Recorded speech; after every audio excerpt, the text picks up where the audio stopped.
Алай, Чоң Алай райондорунда ушул тапта картошка казылууда. Климаты катаал, тоолуу эки өрөөндөн жылына 50 000 тоннадай картошка жыйналат. Быйылкы жылы мына эшигимдин алдына бир 9 жерге картошка эктим эле. Быйыл жакшы, Кудайга шүгүр. Бир 2 тоннадан ашыгыраак түшүм алам ченинде. Азыр топтоп атам. Анан мындан башка тиричилик арпа эгебиз, аны чөп кылабыз. Быйыл түшүм жакшы. Чөбүз дагы жакшы эле болду быйылкы арпа эгебиз да көпчүлүгү эле. Анан башка өсүмдүктөр, сабыз, башка нерселер болбойт бизде.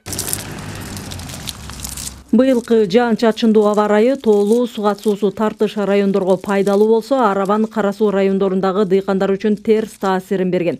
Эрте жаздагы сел, суу ташкындары айрым айыл чарба өсүмдүктөрүн 2 ирет тиккенге мажбурлаган. Мээнет гана текке кетпестен капчыкка да чыгаш алып келген. Табигый кырсыкка кабылгандардын бири Кара суулук Давидовдор быйыл түшүм 2 эсеге аз дейт. Нималар көп нерсе кымбат камы жок. Жаздагы катуу жаан биринчи тиккен агротуузду жууп кетти. Экинчи жолу эктик. Ошентип кеч калдык. Терим да кеч башталды. Анан да түшүм быйыл 2 эсеге аз болуп атат. Эгерде баасы кымбат болуп эле калса, мээнет акталат деп турабыз. Дыйкандар пахтасын келишим шарт менен жергиликтүү пахта заводдорго тапшырат. Азырынча ак булага болгон баа аныктала элек. Кара суу районундагы 5 заводдун бири Кашкар кыштактагы ушул завод жылына 5 000 тоннадай пахтаны кайра иштетет. 500 дыйкан менен иштешебиз. Бизге тапшырат, биз менен договор түзөт, келишим биз менен түзүп, ошол келишим негизинде чигит беребиз, эккенine акча беребиз. Ошол чабыктарына берип турабыз.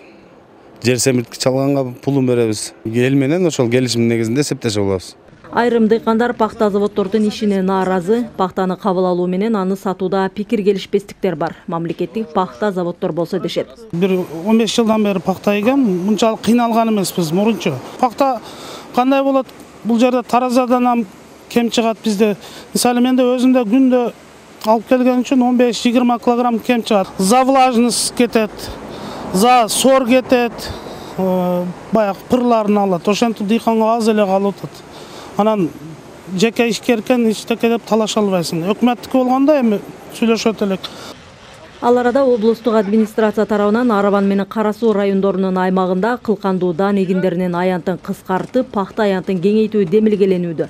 Аналитикалык катта кылкандуу дан эгиндери натыйжалуу түшүм бере албай жатканы негиз келтирилген. Облустун бардык аймактарына ошо жеринин шартына жараша өсүмдүктөрдү өстүрүү сунушун киргизебиз бүт райондор боюнча. Бизде илгертеден келген экен да мына Кара суу менен Арабан пахта основной. Анан жер жемиш.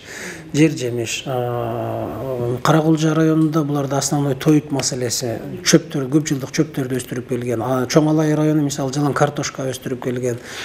Ноокат району тамекинин мекени болгон. Ош облусунда 11,5 000 гектар пахта аянты бар, жылына 29 000 тоннага чейин ак була жыйналат. Дубанда кылкандуу дан эгиндерин оруп жыйуу 100% жыйынтыкталды. Ош облусунун аймагында 185 000ден ашуун айыл чарба багытында жер аянты бар. Миргүл Бокошова, Акжол Айбашев, Ала тоо 24, Ош.